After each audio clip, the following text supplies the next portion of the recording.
Okay.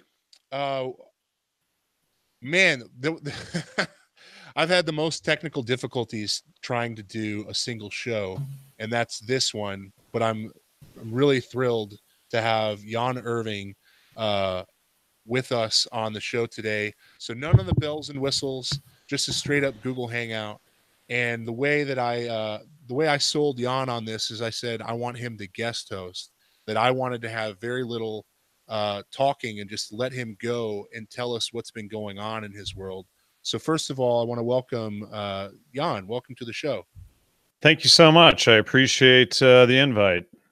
Yeah. Well, I imagine you've had a pretty eventful week or two since the January 21st, January 23rd InfoWars broadcast that you had. Yeah, both 21st and 23rd. Yeah, it's been rather interesting to say the least. And, you know, it's supposed to be switching between our windows automatically, and it's not. So I'll just try to remember to switch us when we're talking. If somebody mentions it, I'll remember to hit the button. Yeah, we're currently multi-streaming on his channel and this one. They're saying no volume on my side here. Hold on a second. What did I do wrong here? Oh, good grief. Don't tell me. Testing 1, 2. Why am I not broadcasting audio on this side? What the heck? How's my audio? Oh, on your on my side. Yeah, they're saying there's no audio broadcasting. Uh-oh. Is right. So well, I'm gonna take the opportunity and jump in the chat and see how folks are. Yeah, it's not grabbing audio. Huh. I don't know why. Well, you know, I'm just going to post the link to your side and have everybody run over there. And hopefully that'll fix the problem. I've had, okay, so far I've had that OBS wouldn't pull up my camera. I've had my mixer give my voice a low and distorted sound, and then my mixer is just refusing to work now. And just about everything for this show. Well, you know, so I don't know. You know, I've never used Google Hangout, so I don't know why mine is not broadcasting right now. It should be, but I just gave everybody the link on mine to run over to yours, and you know, so I'll just let them know audio issues here. Use above link. Yeah. So, you know, I'll tell you what my guys are saying. Here's what my guys are saying. They're saying audio is good, but they're saying you're a little low. Your mic can come up. Is your voice low and distorted? And then I say, yes. Is my voice distorted? My voice or your voice? So anyway, my voice should be okay. I'm not sure. Okay. We were having audio problems with your audio, but you sound fine to me. So, okay, it says I'm loud, so I'll turn mine down a little bit and try to be a little less hot. I think maybe that'll help. I think what's important is just to bear hug what's been going on. You did the Alex Jones show, and then you actually couldn't even put that show on your channel. Well, I put it on my channel, and 24 hours later, Rogan or somebody had it pulled, and then they shut down the live stream on my main channel for 3 months. I've appealed it, no response whatsoever. And so it's been off for, what, 3 weeks now. And so, yeah, somebody's right now just decides to start texting me. So let me ask you this: what was YouTube's reasoning? Was it just the overall Alex? They just said they now you're hot, or what? You just changed your sound. So whatever. All they said was that I violated community standards. Apparently, you know, telling kids not to do psychedelic drugs violates community standards for YouTube, Google, or for YouTube, Google now / InQtel CIA. The Burning Man crowd, yeah. Okay, well, so and then with that, I did not watch the broadcast on the 23rd. Did you guys just go over that We fact? just, yeah, we just, it was like a 10, 16-minute interview, something like that, where we just covered how I was banned, you know, from my live. I wasn't banned technically. My live stream was shut down. So, Right. you know, Right. it was That, link. People are asking me what's Jesse's channel name. It's link is above. so okay. So and then as soon as Alex decided to have you on, because I've had my neck deep in this culture, just meaning the YouTube culture, for a couple of years, knowing that I can never gain any traction when I talk about this subject. I knew that it was going to be a hot button, and I started paying attention to it. And sure enough, there's alternative media outlets that are playing games with you right now, or they're at least pretending like you're dead and they're pretending like you don't exist. Um, Avoid mentioning my name at all costs on any of the shows, on any of the stuff that's going on. That's, you know, and that's what's most interesting. That they'll talk about my research, but they don't dare mention my name. They talk around it. They attribute it to Alex Jones and that he's going crazy, is what I've heard so far. Yeah, they're saying your volume is still low. If you can up your OBS volume at all, I don't know. We're not doing OBS anymore. It's just straight. Oh, we're not. I have this jacked up all the way. And all right. Well, is there in Google, is there a way to apparently not. I'm like looking this, in. It's like this cord is like dying is what's happening. It's what maybe whatever you just did kind of helped it, but I got an idea. Okay. I don't know how long this is going to take though. Okay. So I'll just get you talking. All right. Here's something else that I noticed. So InfoWars. Hubert says loud enough, but you know, I'm trying to lower my volume so that you don't sound. It's okay. I think the most important thing is that we're doing this and it's unexpected and we just need to capitalize on it. They're saying speak into the mic. Freaking mics in my... Okay, so speak into the mic. So another thing that you probably noticed, but I mean, why would they, is no mainstream publication has mentioned this as something of one of Alex's absurd things. Sam Cedar hasn't made fun of you, right? David Pakman hasn't made fun of you. So where are the leftists? Where's the mainstream media? Yeah, it's hush. I mean, clearly I'm over the target because they do not want to mention Jan Irvin and logosmedia.com at all, because if my name comes up in the whole conversation, it's going to, it exposes the CIA's whole operation, and they cannot have that. So all they can do is talk around me as much as possible. Right.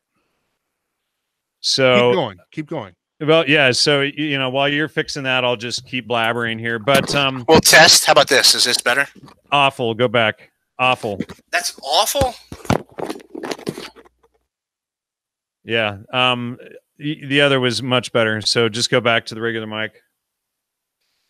Yeah, they're saying it's good on your side. So sorry, folks. We're having all these technical issues tonight. It's like, yeah, see, no, don't use that mic. So speak, say something. Test 1 2 test. Yeah. Okay. Let's just keep it here. This is murder. This is absolute murder. Okay. So, audio is okay. Hubert says audio is fine, dude. So let's just roll with this interview, and we got 60 people in here at least. So I know for a fact that Joe Rogan's camp is coming up with some kind of spin. I mean, I can just tell from their movements. I can tell from the way they're hinting around. The thing I don't know is what the alternative media, meaning YouTube commentators, are eventually going to do with this. Are they do you think the long game is just to suffocate your message, just to pretend like absolutely. And I've been doing my podcast for over 10 years now, and I used to have probably one of the top 5 or 10 shows in the world at the time. And ever since 2011, 2012, they've been pushing me down and out. It's like I've got 60,000 subscribers. I might get 150 to 300 live viewers during a given episode, and then it trickles up in the viewership afterward. But you know, I don't know why people keep posting on my channel that they can't hear when I've posted over and over and over to go to the other link. Just you know, we're just going to ignore, you know, chat for now. yeah, it's like links are broken. I don't know. Anyway, so just type into YouTube Jesse Spots, JESSESPOTS.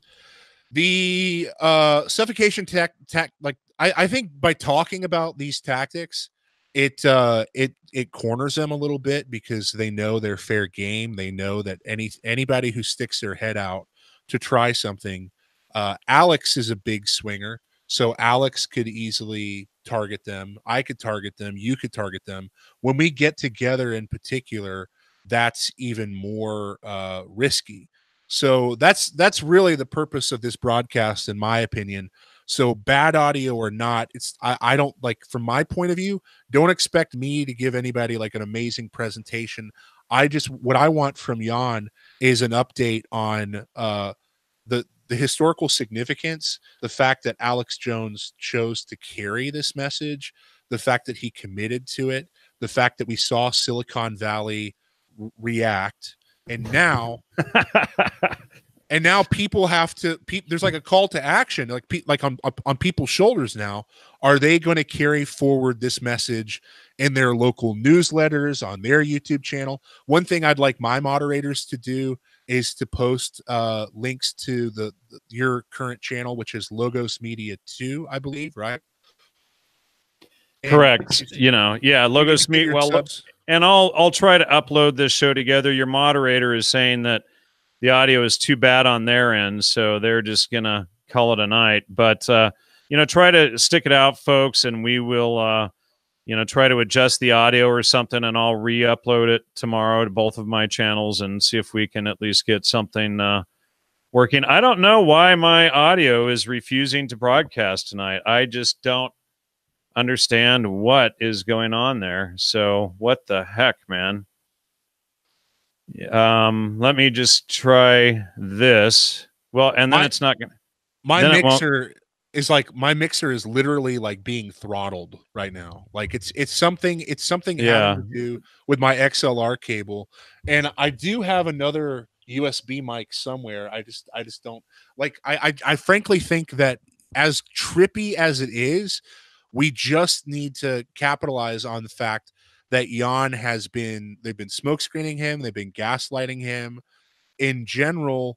The stuff that you talk about on your channel, it's extensive, it's very thorough. I'd say one of the main characters that you focus on, of course, is Timothy Leary, but then one of the names that comes up the most is this name Wasson, right? Or Wasser? Yeah, Robert Gordon Wasson, or R. Gordon Wasson. He's the so-called discoverer of magic mushrooms, and I exposed him in 2012.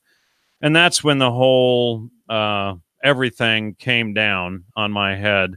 You know, I used to work with about 50 different professors and whatnot in ethnobotany and everything. And when I came out exposing him, you know, the whole field came down on my head. And I had been, you know, a major researcher. I was working with, you know, 50, 60, 65 professors working on a major book project.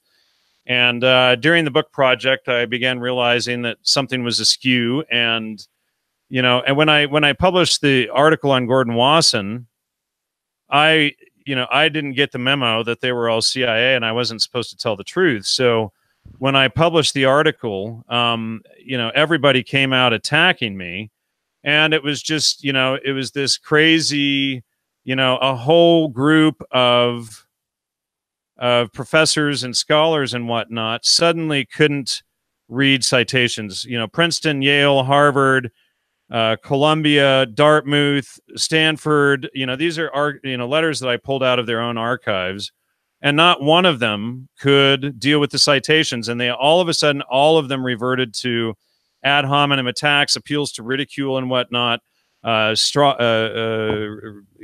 creating straw mans of my research and whatnot.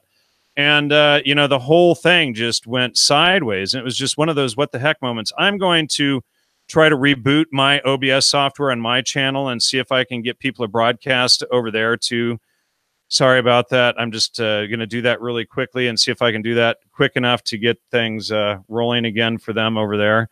But so, you know, I posted this this article in 2012 on my website called Gordon Wasson, the Man, the Legend, the Myth, and just all hell broke loose. And, you know, I never expected anything like that could happen. And so he's, you know, he's the granddaddy, or you just cut straight through the middle of it? You weren't playing the game on the surface level. Well, yeah, I was never, you know, in the club. I thought I was supposed to be doing legitimate ethnobotany research, and in 2008 I published a book called The Holy Mushroom: Evidence of Mushrooms in Judeo-Christianity. And I was just checking all of the citations and everything. And this was obviously before I became a Christian, and realized that, you know, that while I was writing that book, that Gordon Wasson was CIA. I figured it out in 2007. It took me about 4 years after that to be able to prove that he was CIA, you know. And so then in 2011, I really started getting my hands on the evidence. I was Harvard wouldn't let me into the ethnobotany library, or the Harvard Botanical Museum there, and to go through Wasson's archives. So then I realized I could reverse engineer the names of the people that he was working with, and I could go to their archives instead of the Harvard archives. Oh, wow. And I could just go one at a time through each of these people's archives. And so I started doing that. And then I was able to amass, you know, probably a couple thousand pages worth of stuff that way. And so then, you know, that's when I hit the big jackpot. So while Harvard tried to block me out, their program didn't work as they wanted it to. And so I was able to figure it out and get the material. Well, so correct me if I'm wrong, but also part of the disclosure you gave to Alex was that you had been approached for the same agenda. And well, you know, their face too, right? You know, what's interesting is not directly, but, you know, like in 2008, for instance, I was flown up to Canada to be a part of a documentary film. And the documentary never came out. And it was with some people associated with Tragedy and Hope, interestingly enough. And we went out to dinner at this Chinese restaurant one night, and they asked me what I felt about lying to people. That was the whole conversation at dinner time. And this guy and his brother were there, and the brother was like, "Oh, I don't have any problem lying to people, and oh, I'm great. I'd lie to my mother," and all of this kind of stuff. And I'm just sitting there going, this is a really strange conversation. And then, you know, the next morning, let's see. Oh, they're saying they can hear us both on the audios apparently now. Let's see, the channel on this channel, you can hear Jan now, if that helps. The other channel, they can hear us both. So I'm just going to stick on your channel. But so then the next morning I was dropped off at the airport. And as I'm standing on the curb at the airport, the guy's got the window down and he says, "Oh, by the way, that was a job interview last night, but you didn't get the job." And I'm like, "What are you talking about?" And he drives off. Oh my God. Yeah. You know, so I was just like, you know, what in the world? And, you know, there was only, you know, I'm sitting there, the whole conversation was about what I felt about lying, you know, and then, you know, there was other attempts at approaching me after that. That's the main one that really sticks out at me. But there was several others. That sounds exactly how, I mean, like without having any point of reference, that's not the scene that you'd see in a movie, but that sounds about right for what these lying rats would do. Is they're just sitting on top of secrets, and they don't want to let in somebody who's not loyal. They don't want to let in somebody who's not a sociopath.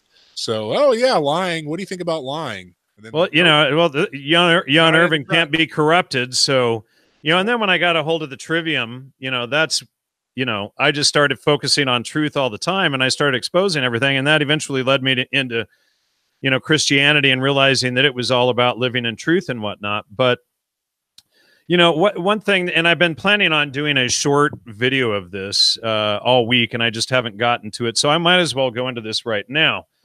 And then I'll probably do another show on this because people need to understand how this works. When you get into podcasting, when you start your show, okay, the first realization that you have is like, you know, people start sending you all kinds of information. You're like, okay, this is why they place, you know, CIA people as editors in newspapers and stuff, because every day information from all over the world flows in. It's like, oh, wait, that's intel gathering. And they're just, I don't even usually need to read the newspapers and stuff every morning. It's like just there in my email box, and people will send it to me, information that I need. And then I'll broadcast or put, you know, or relay the most important stuff. And so that's one stage. And then the next stage that you realize is, okay, excuse me, whenever I broadcast something that isn't correct that they want me to say, suddenly a large donation will come in. And then let's say I publish an article on Gordon Wasson, and then the donations dry up. And then I'll put something else out, and I would, you know, this is back in the day when I first started my show. And then let's say I would interview Dave Nichols, who is, you know, the last legal producer of LSD in the United States. And then the donations would grow and come in again. And then I put out something exposing Terrence McKenna, and they would dry up. And so you do this for a while, and you start realizing the game. So the people who are on the take, you realize after a while, you know, and again, I've been doing this for over a decade. You realize, okay, whenever you say what they want, pro-drugs, pro-New World Order, pro-feminism, pro-eugenics, pro-attack on the family, pro anything against white people, pro anything against men, against Christianity, the money goes up and up and up, and you get more and more and more and more popular. Anything that tells the truth, if you go on a podcast and say, you know, the God of Christianity is truth, or truth is God, and, you know, et cetera, and it's all about living a truthful, righteous life, you know, they could go down. And, you know, so you start piecing this together after a while, and it's like, okay, so, you know, when I go out and I say, look, everybody in podcasting or everybody in psychedelics is dirty, and there might be 2 or 3 out there that aren't dirty, but I really mean like everybody is dirty, you know. And after a while, you get a hold of this, and they certainly would turn a blind eye. I mean, like, right, if they're part of a lifestyle and they've made friends based on that lifestyle, it would really take something to disrupt that lifestyle to make them change. So turn somebody in. And you either pick truth, or you turn a blind eye, which is the gray area, or you're on the take, you know. And so this goes on after a while, and when you've been in it long enough, you can honestly say just about everybody in podcasting is dirty. Now, my personal belief, having started in the last decade, I started my show in 2008. My personal belief is that I am the last podcaster from last decade who did not sell out. So, you know, and, you know, they've tried to recruit me 6 or 7 times that I'm aware of. Some of them were pretty direct, and, you know, some of them had veiled threats behind them, and, you know, this kind of stuff. But this is how the system works. And, so, it's like people like Joe Rogan saying, I don't have time to, take on another job and be a CIA agent or whatever. That's not how it works. All you have to do is go out and say pro-pot, pro-drugs, pro-liberalism, anti-guns, anti-white, anti-Christianity, yada, yada, yada, and do the stuff that you normally do. That's all it takes. That's literally all it takes. And you're doing, what they want, and somebody's asking about my former partner, and that's exactly the case. That's why I booted him off the show almost 2 years ago, because I figured out that that's what was going on, and that he was running trolls against me, teams of trolls. And, him and another guy that was actually in your chat when you were doing the live discussion about my Alex Jones interview, he was in your chat, and he's one of the guys. He's a pseudo billionaire, and he's actually taken the time to troll me for the last couple of years. I'm not even going to bother saying his name. Most people could figure it out, but You know, it's like, you know, these people, you know, talk about lifetime actors. You know, one of them created that term, but these people go out there and they troll you and run teams of trolls, and they're selling the agenda. And then what they do is they'll say, oh, what happened to all of your friends? Oh, what happened to this person? Well, what they do is the best guests on your show, they go through them and they try to recruit them. And so then you realize, hey, wait a second. You know, suddenly this person stops talking to me for several months or a year and then shows back up, and that person stops talking to me, you know, and we're just having a conversation one day and everything's good. And then all of a sudden, poof, they disappear. Or you figure out somebody, you know, you start going through somebody's citations and work and you're going, wait a second, this doesn't check out, you know? And so when you realize these things, you go, oh, I see. They flip sides, you know, but they'll go through, just real quick, they'll go through your guests and they will recruit the best people that you've had on. And then when you come out saying that that person has gone dirty, they say, oh, Jan Irvin thinks everybody is dirty. I mean, you know, we know who's flipped. And the issue is, and one of them even told me this, oh, well, you can always tell if somebody's dirty or straight because of consistency of behavior. And if their behavior is suddenly not consistent anymore, they've switched teams. And then, you know, a year later, that guy suddenly his behavior totally went haywire. And it was like, oh, are you kidding me? You know, the same guy who told me that. Go ahead. Well, your willpower comes across like on your Facebook or on Twitter. See, because, I see one of them in there right now trying to post garbage up about, you know, he's trying to do damage control on himself right now in the chat. Have you ever heard of the Cartman drama triangle? Has that ever come up in your life? It's victim, rescuer, and persecutor. It's just a way that people deal with, you know, what do you call them? Dysfunctional families. Like the tactics that you're talking about, because these people are persecuting you, they have to put on any image besides persecutor. So they're always rotating between the other two. They're always playing the victim or the rescuer, because the last thing that they can put on is an image of persecution.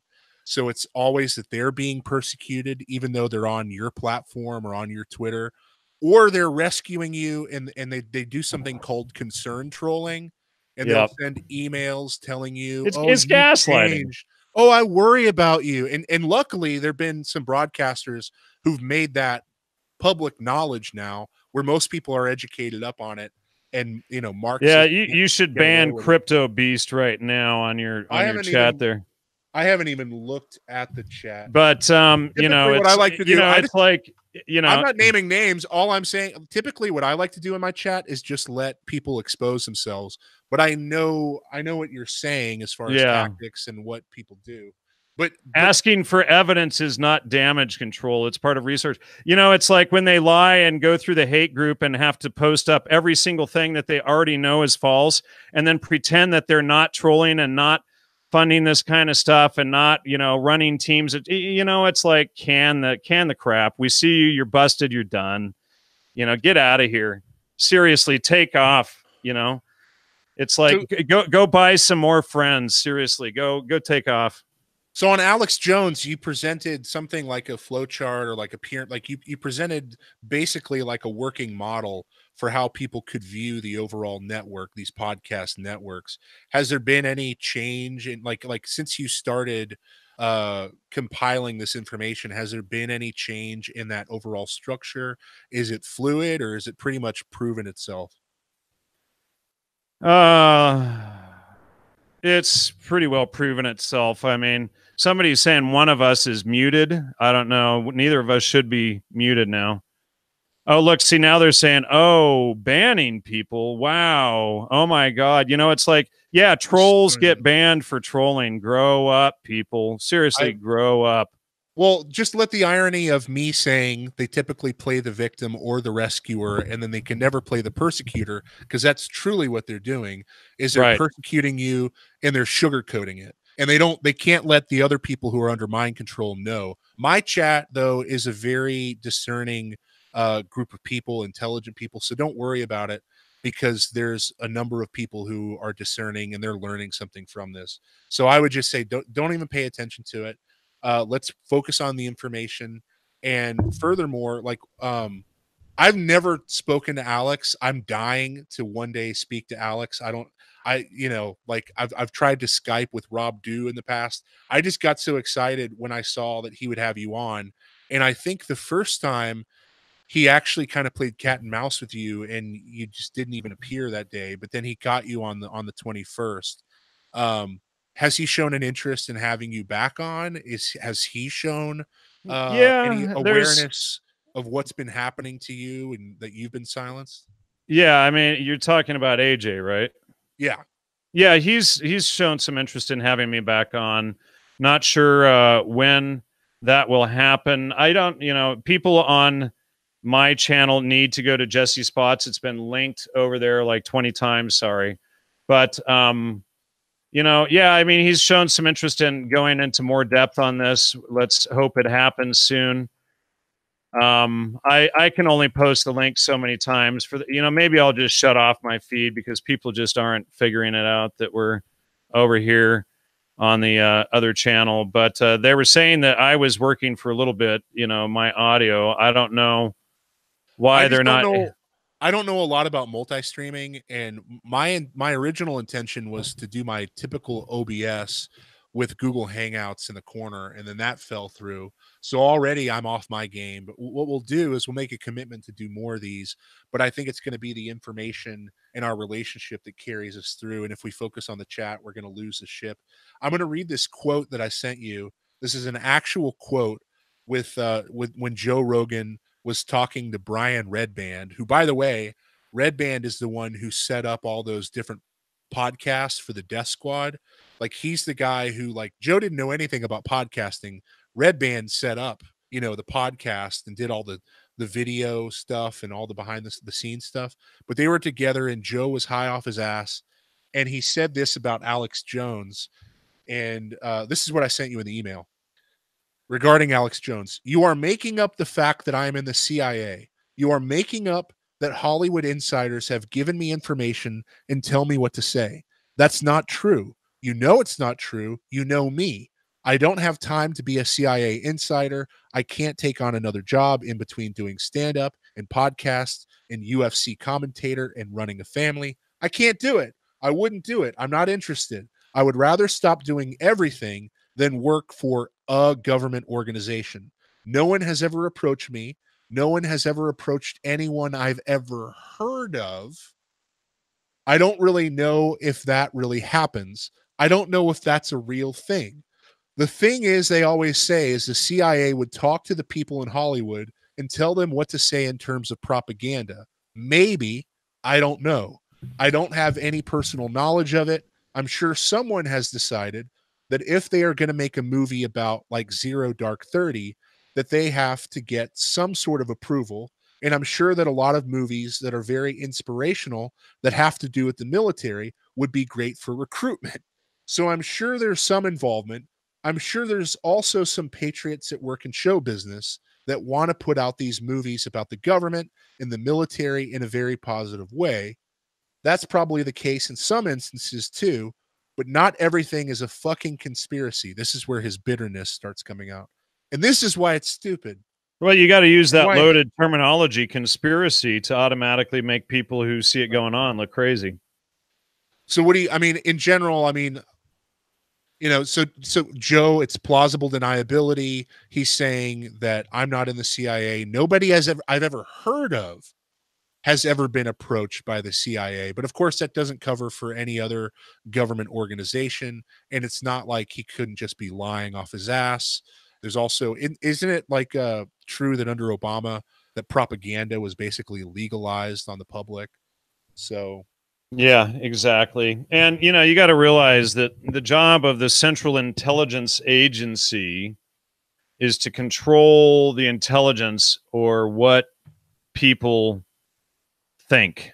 You know, it's to control the intelligence of the public mind. Okay. And they are the central intelligence. So they want to control what people think. And part of their agenda is to you know, put out propaganda. And, you know, one of their shields is the CIA's charter that says they're not supposed to operate in the United States, but that's mostly what they do. That's just a smokescreen. See, look, you know, and they'll wave the charter around, and we don't operate in the United States. But meanwhile, in my opinion, most tenured professors are on the CIA's payroll. You know, they clearly pay them grants and stuff like that, which is a violation of the charter. But not only that, you know, I've even had professors write hit piece books against me and my my research, like on Gordon Wasson and on my second book. And, you know, this guy, Professor Jerry Brown, not to be confused with the liberal nutter former governor, but and, you know, total distortion of my work, and, you know, a total hit piece and spin of my work. But, and then you have them controlling podcasting, funding the movies. You know, here's another thing is when you see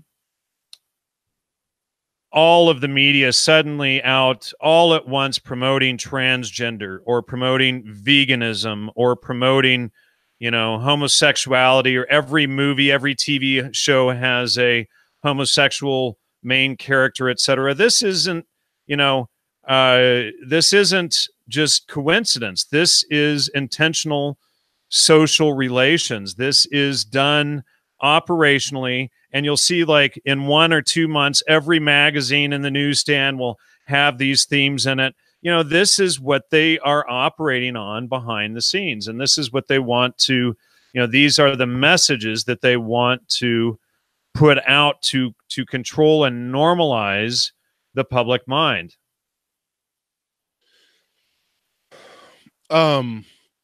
Let's see. Existentialist has our back. He says, from Wikipedia, Robert Gordon Wasson was an American author, ethnomycologist, and vice president of public relations of J.P. Morgan and Co. I'm actually the one who exposed that. That's my research. Well, I was on those pages today, and I have to tell you, it's an overwhelming amount of information just going from one article to the next, and you have page after page after page. I might actually bring up one of my favorites just to kind of spur you on a little bit. But go on regarding that. Somebody's asking, you know, curious what Jan thinks about the new religion Jordan Peterson and etc. creating. It's Jordan Peterson took over Leary's job at Harvard. He's a Marxist selling the agenda to dumb down the white male and everything. Don't buy into his stuff. It's nonsense. Literally the same position at the same school, Jordan Peterson. Yeah, and he admits that too. But, you know, people should realize that, you know, just go out and look up the Jordan Peterson Dissected documentary that came out a few weeks ago, and that really does a good job at exposing Peterson's agenda and what he's all about. But, you know, Peterson knows full well that psychedelics is not the real logos, that it's truth, and they want, you know, I mean, look, when you think about it, what does Genesis 3 open with? This is what Tim Leary and Aldous Huxley bragged about. And that Genesis 3 is about creating the fall of man through the promotion of illegal drugs. It's right there, you know, and you get into every mind-controlled society. This, you know, the drugs, I renamed them in 2014 to suggestogens because the drugs create or cause, James Del Norte says, Jordan Maxwell dismantled. So excuse me on that. Thank you for the correction there. So, you know, it's, you know, people need to realize that this is what the drugs cause. They cause hypersuggestion. And even if you've ever heard a Beatles song in your life, you know, people will say to me, well, you know, what if I go in the woods and do them by myself? Therefore, I can't be influenced by other people under the hypersuggestion. Well, if you're calling them an entheogen or a psychedelic, entheogen means to generate God within. Psychedelic is manifesting the mind. So, or if you've heard a Beatles song in your life or any psychedelic music in your life, that program is already there. So that you don't have to have somebody sitting next to you and, you know, and giving you that program right then. It can be any time in your life that this program has come in. They create hyper suggestibility so that if that program is already in you, that's all it takes. Have you ever heard of a CIA theme called "Change for the Sake of Change"?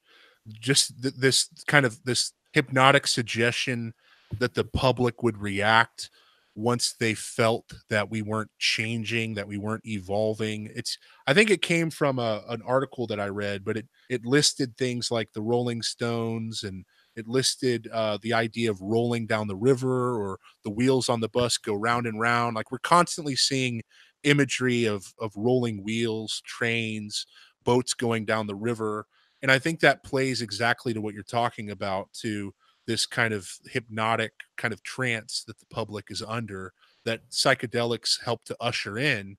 And that's what I think a lot of people don't realize, is that Joe Rogan might be having these experiences that are opening his mind for this generation, but only a couple decades earlier, his forerunners were people like Dan Aykroyd and John Belushi. I mean, it's just there's an overwhelming number of people, like the presentation on the Grateful Dead that you did, Cheech and Chong. I mean, just all of these people clearly are part of this kind of hypnotic trance that everybody is Yeah, I met Tommy Chong too back in the day.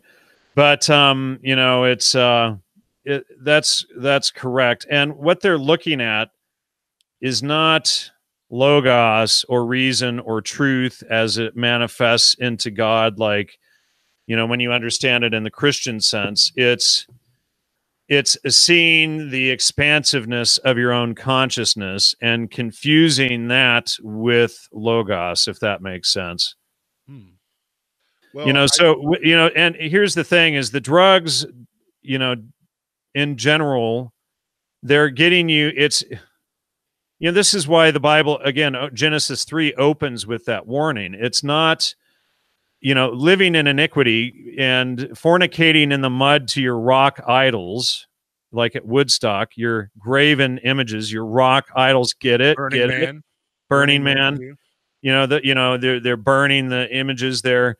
But when you postmodern art as well. Right. Yeah. All, you know, and I've exposed all of that stuff over the years. But when you're fornicating in the mud to your rock idols, they put this stuff in your face. That's part of the joke, right, that they want people to fall for. They don't want you living in truth. They want you falling into iniquity. And when you get this stuff, when you understand it, you understand that slavery comes through iniquity. Now, let me put this another way. If we're in a war, let's say it's a civil war, whatever the case, and things are going down, do you want to be high on drugs and out of your mind? Or do you want to be as healthy, clear in the head, and ready as you can possibly be? Right. Vigilance. I mean, right. If you ask me, and I've been crying out for 2 years on this topic, and vigilance is so hard to come by because it's a lifestyle choice. And I think that's part of what we're going to have to start parsing through too, instead of everybody's a shill, is what about the people who depend on these things for anxiety and depression, and they just don't have the strength? That it goes back to the same thing. So, and this is something that I struggled with for a while when I used to smoke weed and this kind of crap. But when you start living in truth and just living as clean and pure as you can, all of that anxiety and stuff starts to disappear. You know, it's when you're trying to maintain lies or trying to, you know, I mean, you know, it's like, yeah, no, you know, I used to think that weed was helping my anxiety until I quit smoking weed, and then all of my anxiety totally disappeared. It was like, oh, well, you know.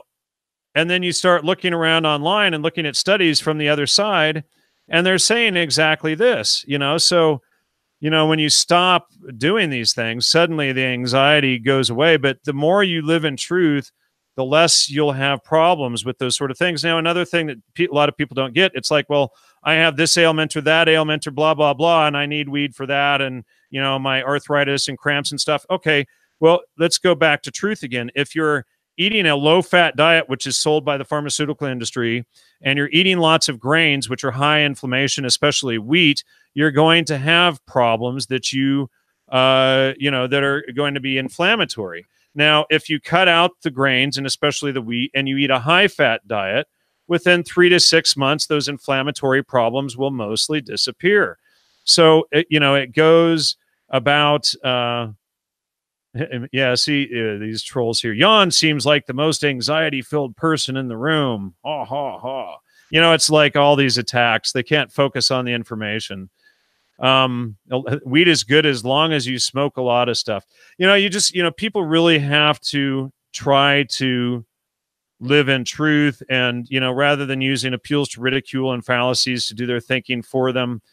But this is what I connect to. Like I actually had an image while you were talking of Joe Rogan just trying to juggle all these false realities that he's built for himself, all these lies that are crashing down on him, not so much in the public eye right now, but his friend circle, people who, only are loyal to Joe because Joe does favors for them at the Comedy Store. I think about that whole world collapsing in on Joe. And I feel a little guilty because I've been putting pressure on that situation, but it's exactly as you said. If you don't build a world based on lies, if you're out in the open, if you confess with your mouth, or if you're just living a truthful lifestyle, you don't have to juggle all those things. You don't have to go behind the scenes and start a whisper campaign with this YouTuber or that YouTuber to try to or go behind people's backs and have this podcaster shut me down or run trolls on me or do hit pieces on me and have this guy over here write hit pieces and stuff to cover up my work because you're based your whole thing on this BS stoned ape theory and all of this kind of stuff, that's completely garbage. I've got that open right now. It's a page. I think this is a really like as far as the structure of how you structure things, this one's really hard hitting. It's how Darwin, Huxley, and the Esalen Institute launched the 2012 and psychedelic revolutions and began one of the largest mind control operations in history. Very overwhelming as far as taking it in. But you talk about the stoned ape theory in this article. You also talked about something that really, well, anything regarding the Esalen Institute, I think is very pointed because, Joe goes up to Big Sur every once in a while. And so that's a question that's a question that I have. Yeah. I mean, well, the Esalen Institute in Big Sur, California is a CIA front organization that was established by Aldous Huxley and Gerald Hurd originally, and then they put frontmen Michael Murphy and Dick Price in charge of running it and keeping it going. And then, it's basically, they take and they use a lot of the stuff out of the Stanford Research Institute's Changing Images of Man, especially the 1974 edition. And then they take all of these ideas and, phony philosophers like Joseph Campbell, who is behind a lot of the Star Wars stuff, etc., the phony mythologist, he was really there to create the new philosophy. In fact, in my database, I've got a lot of the research on the Changing Images of Man project and what they were doing there. Joseph Campbell's role, is that what you said? Oh yeah, Joseph Campbell was all behind that. He was. So let me just. Well, I unpackaged just by showing some of the images of like movies like Crocodile Dundee and a few of those like body change movies that happened in the 80s. And it occurred to me about Joseph Campbell, particularly with his relationship with George Lucas, that the way that he synthesized storytelling, it's like he's coming from Aboriginal cultures, he's coming from tribal cultures, and he's saying, every story needs a shaman, right? If you're going to have a story, you need to have the wise man. You need to have, he's going to go on his quest, his vision quest. Yeah. And every good story has a shaman. And it's like, and it's just very obvious from the 70s and the 80s. You see, Matthew North just nailed it in the chat there too, with Alan Watts. But you know what I want to do, if I may? Absolutely. I want to share screen here and just show your audience Changing Images of Man here, if I can get that up here, and let's see if that works. Hopefully they'll get that. But here's it should show up here in a second. Here's the Changing Images of Man project, and we can see if it's yeah, okay, there it goes. So we can see the key players behind it. We have Joseph Campbell up here, And, you know, so that's him, Stanford Research Institute. He was also working at the Maverick in New York, which is in Woodstock, New York, interestingly. And the Mavericks slogan was "Do what you want to." About at the same time that Aleister Crowley was out on the rocks in the Hudson River about 20 miles away painting "Do What Thou Wilt." Willis Harriman, who I've exposed, was CIA. Carl Rogers was CIA, working on MK Ultra Subproject 97 there. But, you know, these guys, here's Julian Huxley. Whenever a Huxley touches anything, you know, it's a hot, steaming pile. It doesn't matter which Huxley family member. It doesn't matter if it was Thomas Henry Huxley, the bulldog for Darwin. It doesn't matter which Huxley. All of their stuff, you can pretty much know right away is social engineering and garbage. I don't think I've ever come across anything Huxleyan that didn't have some, you know, serious dark agenda behind it. But, you know, James Fadiman that started microdosing was a part of that. Ralph Metzner, who worked with Tim Leary. Here's Margaret Mead, who is Gregory Bateson's wife. Of course, Gregory Bateson co-founded the CIA. But all of these, you know, Burning Man comes out of that. But this is all the Changing Images of Man project. And this is, you know, is really what became Star Wars and all of that flows into the Fourth World Battle for the collective mind. And we can, you know, go in and see some of the agendas that are behind that, normalizing pedophilia, the entheogenic quote-unquote experience, abortions, UFOs, the birth control pill. You know who coined the birth control pill or the pill? That's Aldous Huxley did, you know. So all of this stuff, pornography, just the whole promotion of all of this stuff, sugar, fructose in the diet. Somebody mentioned we got to promote sugar. I sound paranoid. Wheat and sugar are the two biggest causes of disease. Wheat may even be worse than sugar, but they're both really, really high up the list cuckoldry. there. I like cuckoldry as a whole category on itself. Yeah.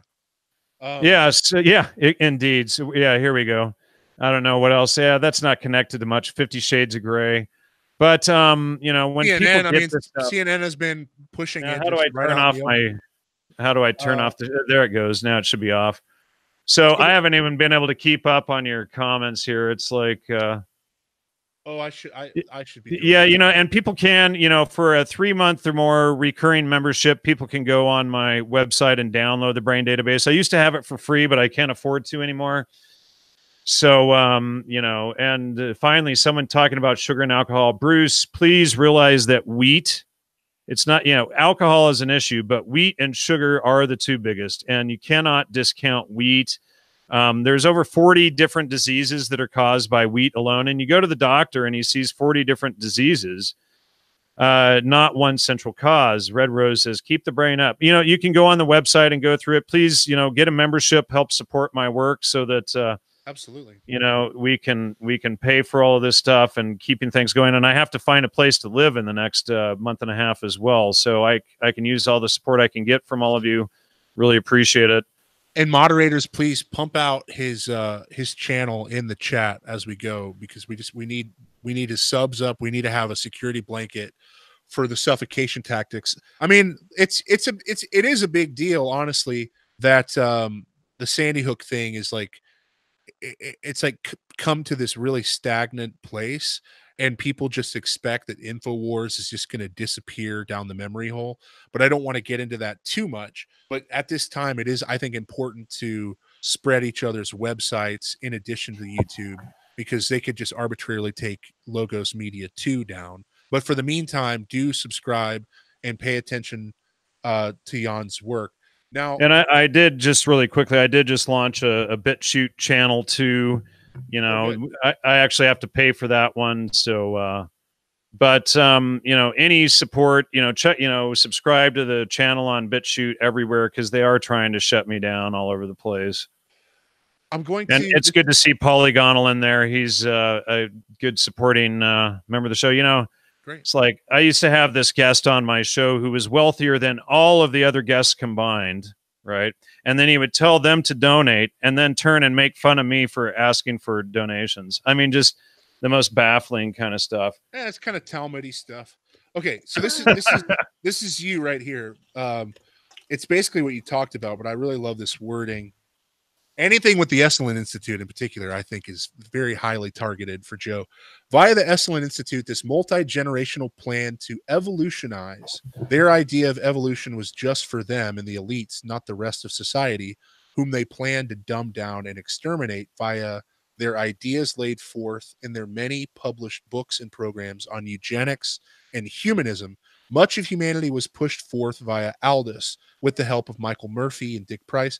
Then you go on into basically this animal magnetism and hypno trance kind of idea. Is that something that they actively promoted, is to basically get society into the state that we currently see it in? And do you think podcasting is the realization of that? Like, for instance, the Joe Rogan podcast. I mean, is that essentially do you see it that way, or is that a stretch? See it in what way specifically? Sorry, repeat that one point. Well, like for instance, I'm a creationist, but I imagine a lot of people aren't.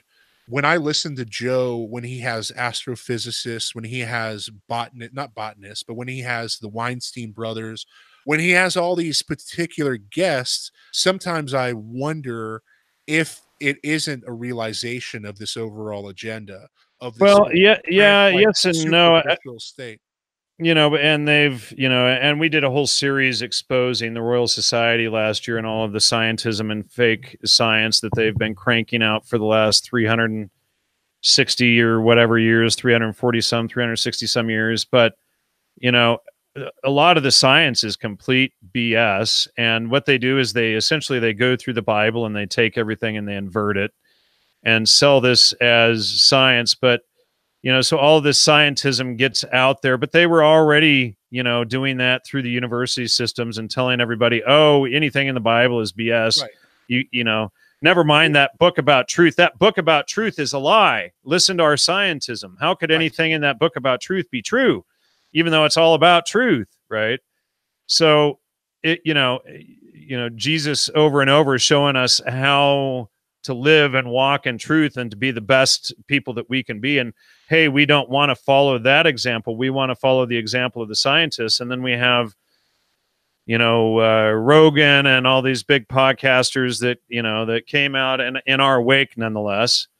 And they mislead people. I'll never forget that he had this guest on, Amit Goswami, a quantum physics professor out of Oregon, who was sitting there saying, well, no two professors in quantum physics agree, and quantum physics is like witchcraft and all of this stuff, and it's like, that's exactly right. It's a lie. And once you you go through the Trivium method in triviumeducation.com and you study that, go through the prerequisite material like the Introduction to Logic by Leonard Peikoff and the study materials on the website, and then get into David Harriman's material on the Logos Media website, and you'll see how quantum physics is a total lie. And once you get that weight of quantum physics off your shoulders, you realize all the world's problems aren't your fault, Mm-hmm. And it's I don't know. I guess I'm just kind of giving a long-winded answer to your question. Yes and no. I mean, that universities were already there doing it,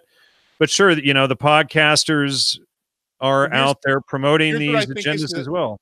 This is what I think is the distinction that I would make in the universities. They kind of are similar, but what a podcast is, it's an invitation to put your feet up and to relax and to just superficially soak in information. So from my point of view, because there's not active engagement. Some podcasts do have active engagement.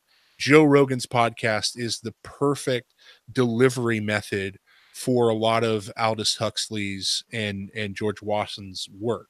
Sam Tripoli recently did a podcast called Transhumanism with Zoltan Istvan.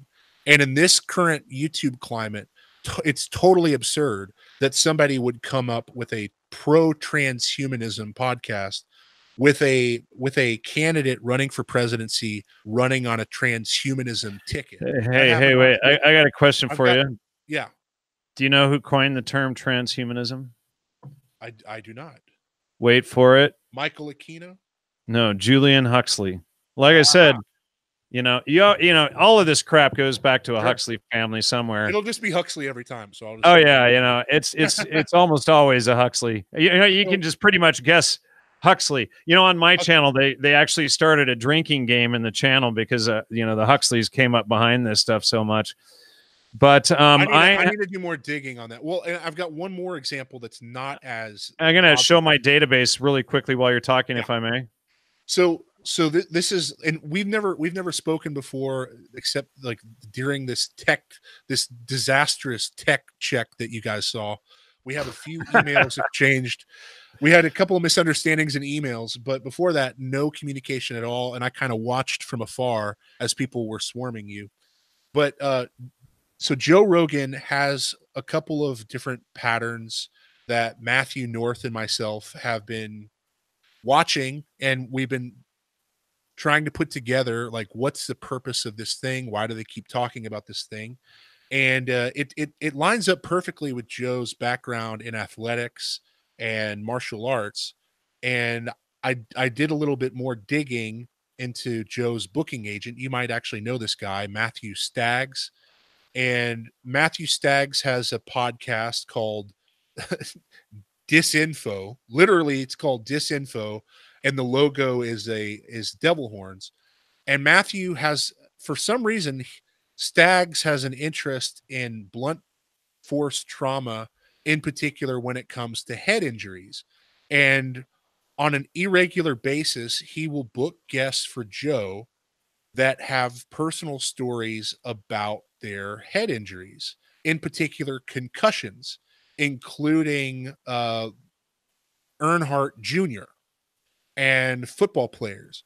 And so that's kind of what I mean, is that if you look at the podcast world as just overall like music, there's sort of like the melodies, and there's like the types of guitar riffs that come out, like Joe's pot smoking. But if you look deeper and you look for these deeper bass lines, you'll find some really strange chords that just don't really belong in that environment where people want to put their feet up, smoke a joint, and just enjoy themselves after a hard day. You know, concussions.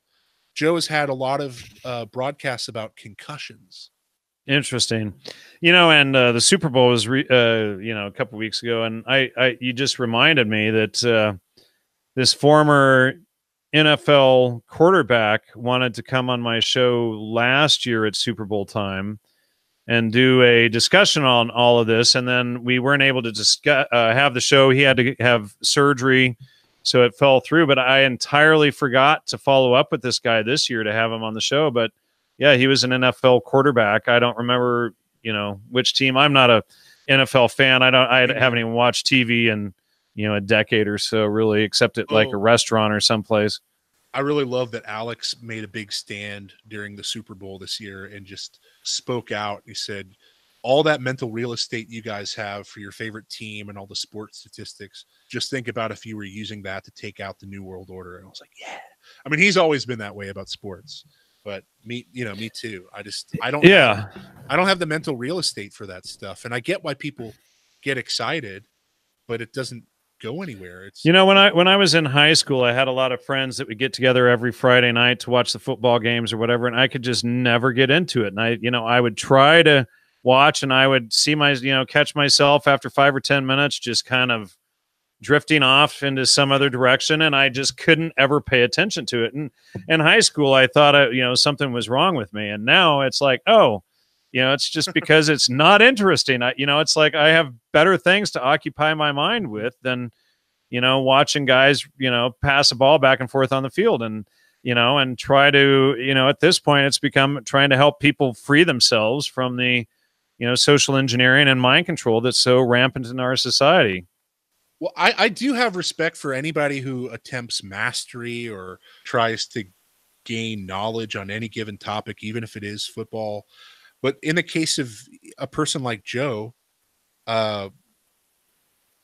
he's a commentator, and in every instance where I look, they're somehow weaponizing where he's intersecting with the youth. Yeah, they get him on that podcast smoking joints as often as possible, and that correlates to their pushing DMT, mushrooms, you know, and you know, one of the most common and ridiculous arguments I should bring up against my research is, you know, mushrooms, ayahuasca, they're older than the CIA. So therefore, non sequitur, you know, these plants couldn't possibly be used for bad. Meanwhile, when you get into the citations from like the Aztecs, you know, from the Florentine Codex and this stuff, it, you know, you start realizing, wait a second, this was a death cult that they would, you know, feed their victims mushrooms to get them ready for human sacrifice, and then they would eat them. So then, you know, the flesh probably has psilocybin in it, and then you have the adrenochrome from the blood and them, you know, getting their hearts ripped out,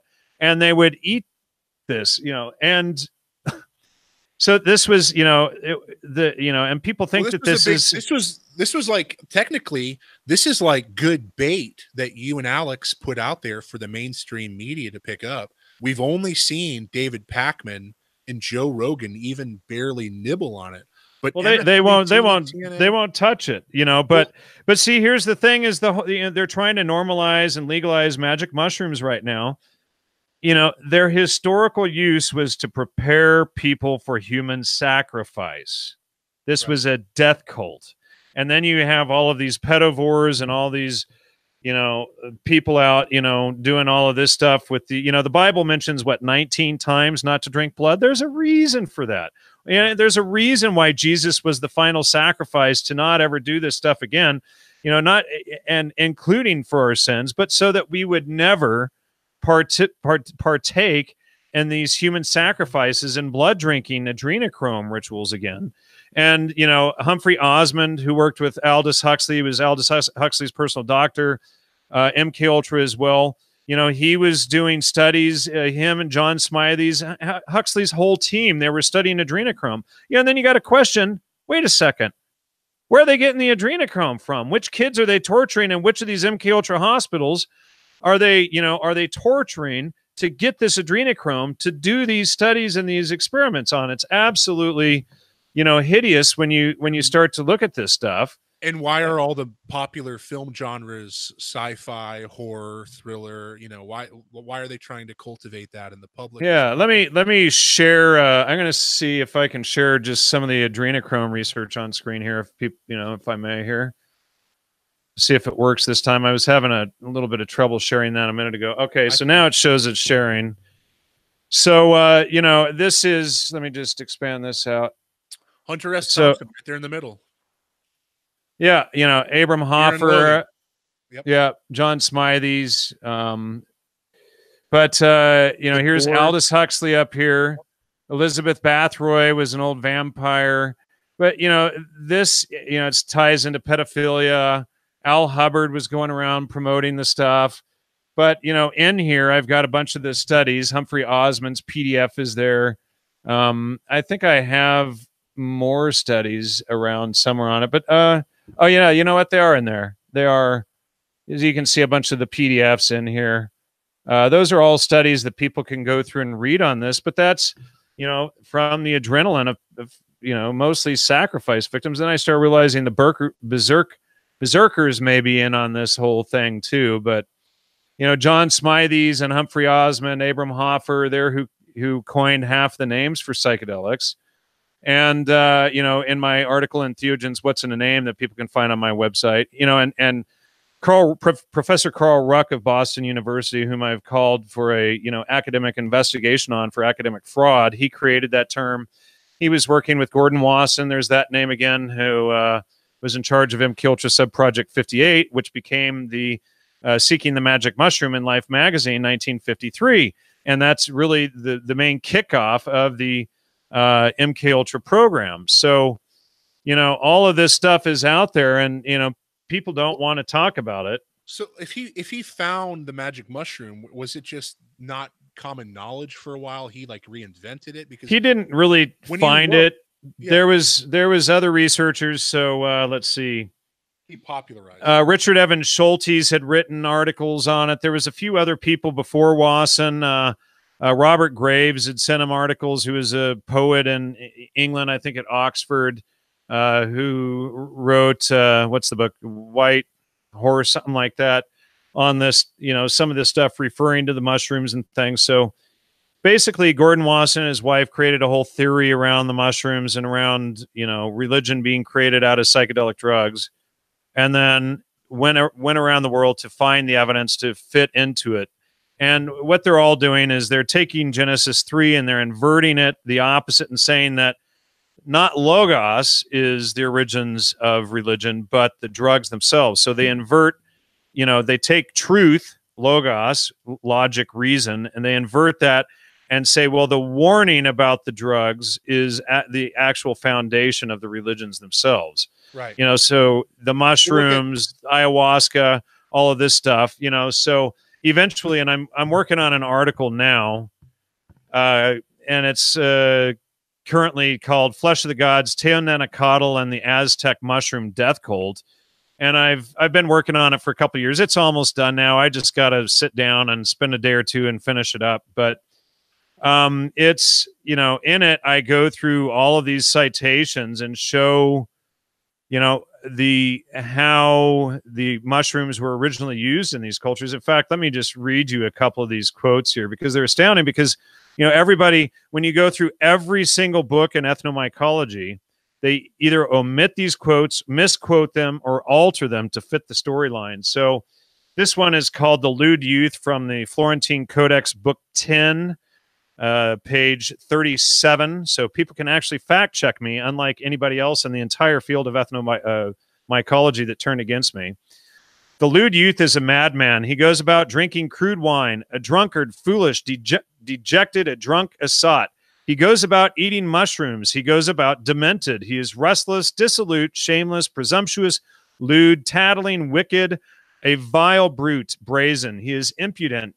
He consumes his inner substance. He is vain, proud, debauched, a pleasure seeker, a libertine, revolting, filthy, vicious, a keeper of mistresses, a talker. He lives in concubinage. He is given to pleasure. Now, doesn't that sound like your atypical hippie today? Now, here's the thing is when I started going through the Florentine Codex and all this, I realized that the CIA was using the Florentine Codex for their blueprint for MK Ultra, or at least part of the blueprint, and there's others of these, there's quite a few of them actually. And there's one from Diego Duran that's really good. And let me just see if I can find the proper quote here. But Diego Duran actually says, that he's not exaggerating. And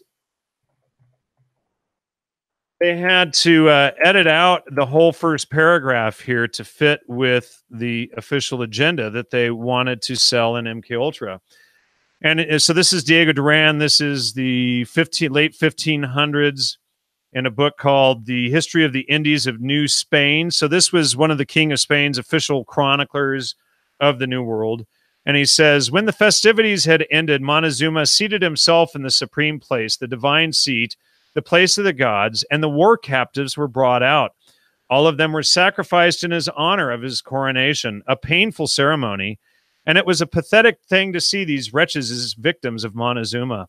It had become as common among these people to sacrifice men on feast days as it is for us to kill lambs or cattle in the slaughterhouse.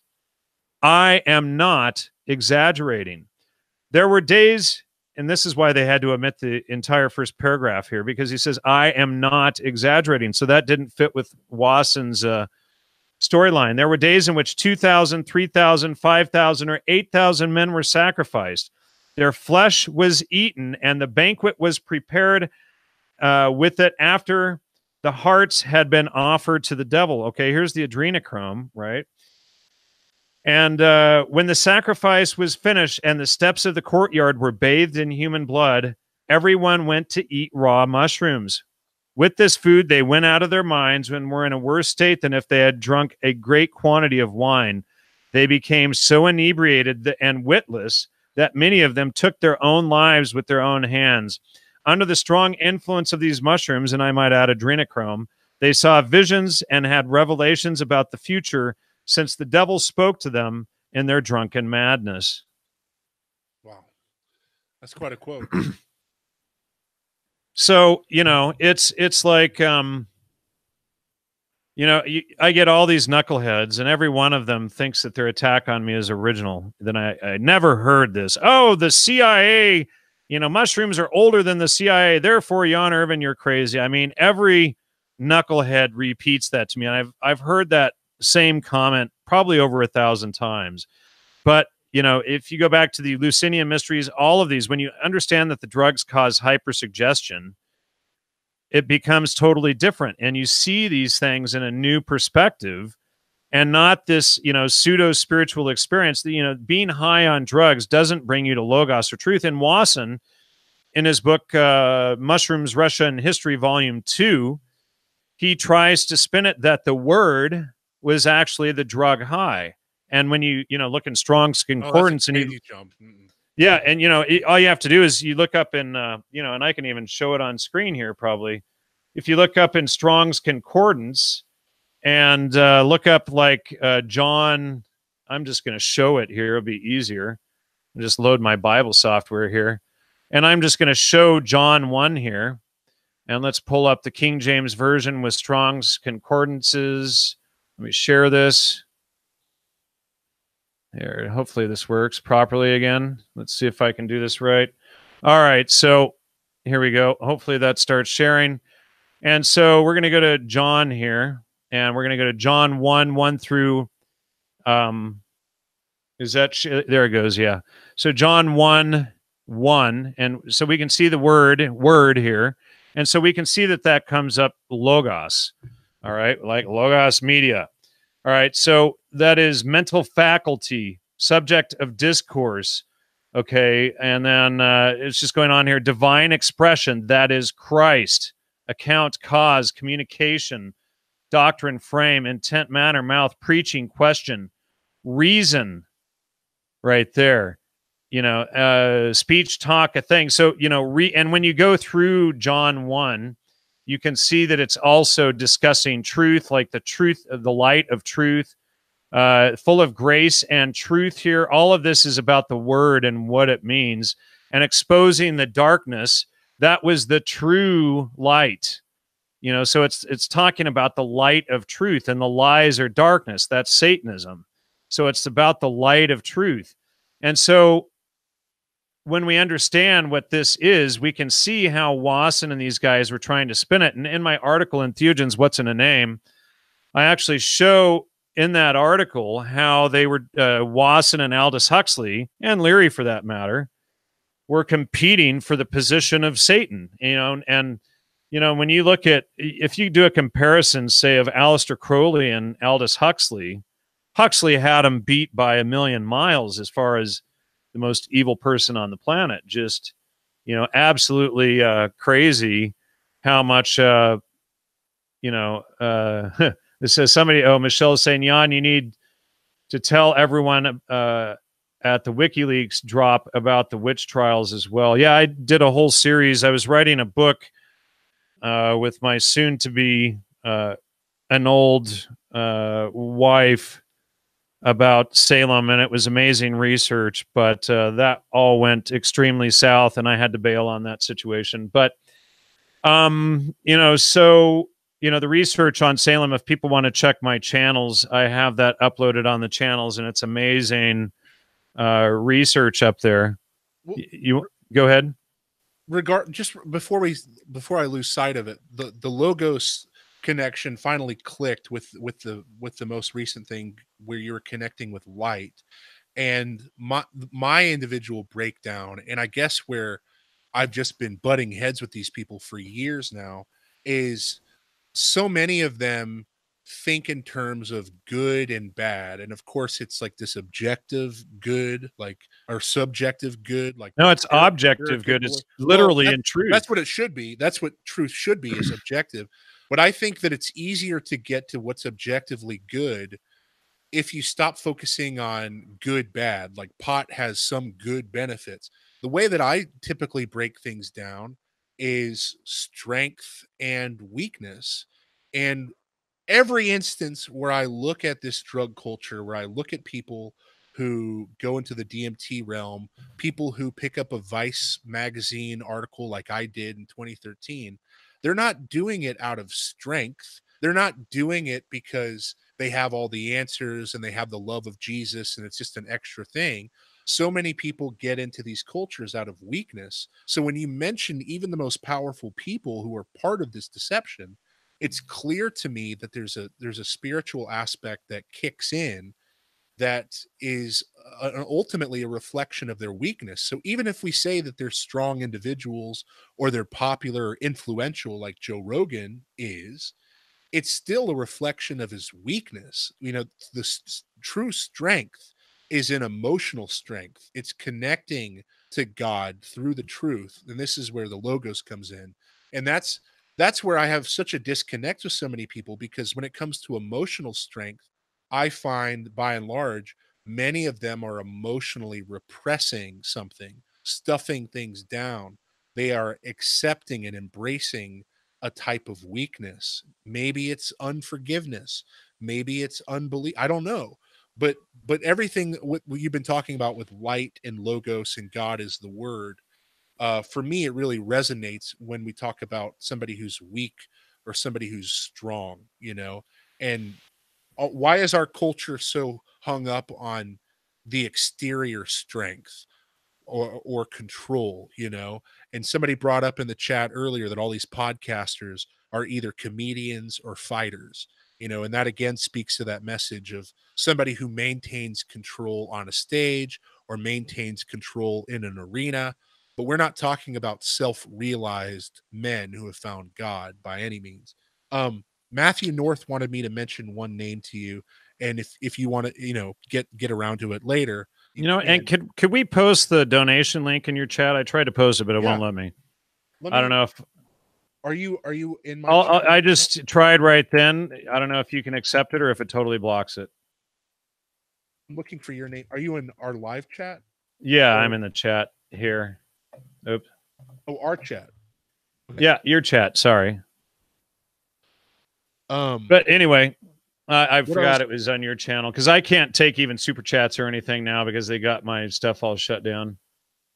But sorry, go. What was it, Matt? You said, or put it in your chat with me on Google Hangouts, and I'll throw it over on into. Okay, how do I do that? And let's see. Here we go. The name that's been coming up with. There you go. I just sent it to you. Bruce Dahmer. Have you ever come across this guy when it comes to? Oh yeah, you know Bruce Dahmer. Let me pull him up, and that's funny that you should mention him. He came up a week or two ago. Dr. Bruce Dahmer, Burning Man, Trip Zone 4, and he was on a show a couple weeks ago, and he worked with Duncan Trussell, Joe Rogan, Lorenzo Haggerty.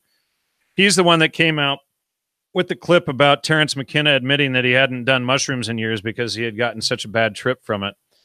But he's also, let's see, no, he's not one of the new Zonia 500 members, but he is in the database.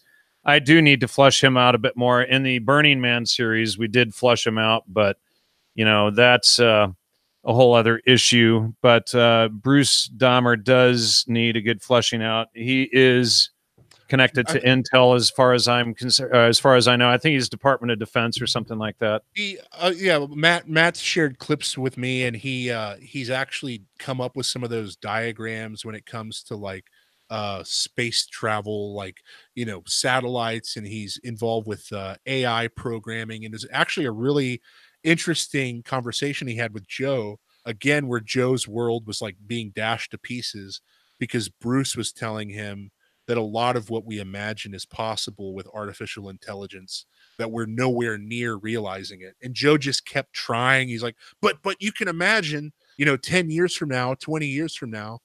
And Bruce, in his own practical experience with coding and the AI, he's like, no, we really are nowhere near that. But I think where Matthew North is coming from is that because of his Burning Man connections and the frequency on which he's on the Joe Rogan podcast, there's clearly something there, maybe a common handler or a common corporate connection or benefactor. Yeah, probably. I mean, he knows about Joe's trips to Big Sur. So, you know, yeah, as close as I can get Joe to the Esalen Institute, I'm gonna hone in on that one. Well, you know, and Bruce introduced Terrence to virtual reality. That's interesting. this ties So into here, I'm going to make that connection right now in the database. Duncan Trussell is pushing virtual reality to Joe all the time, and they've done podcasts on his channel. So I just connected Bruce Dahmer to Terrence McKenna in the database. I appreciate it. For anybody donating there and whatnot, and for the link, the connection there, Matthew.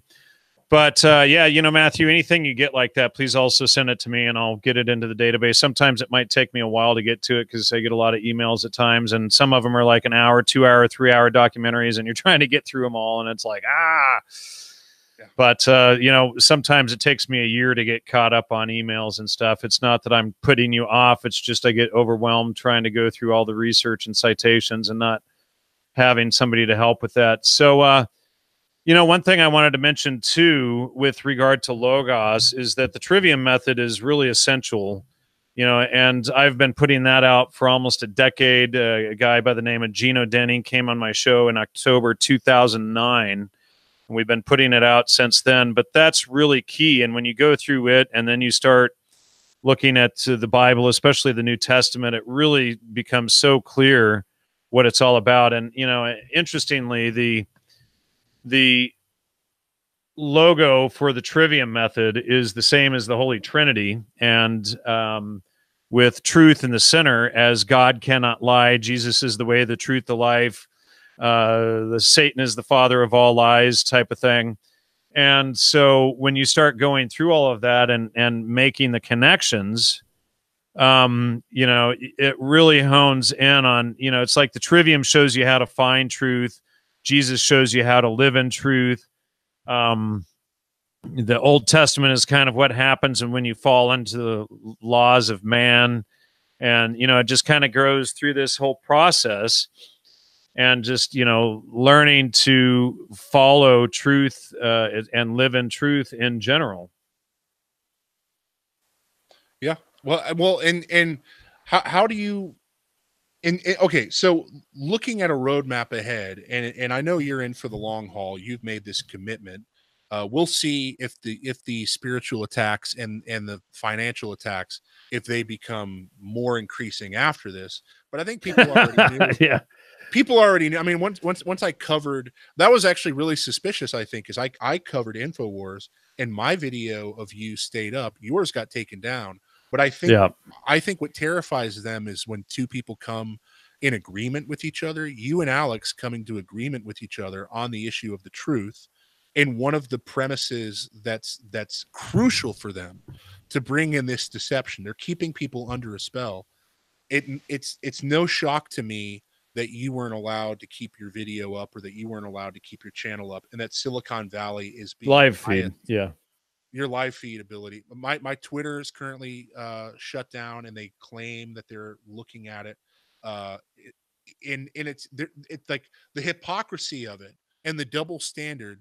The fact that I called Joe Rogan a whore on Twitter, and they took away my ability to do anything on that platform for like a week, and I have to delete that, even though the context could be attention whore.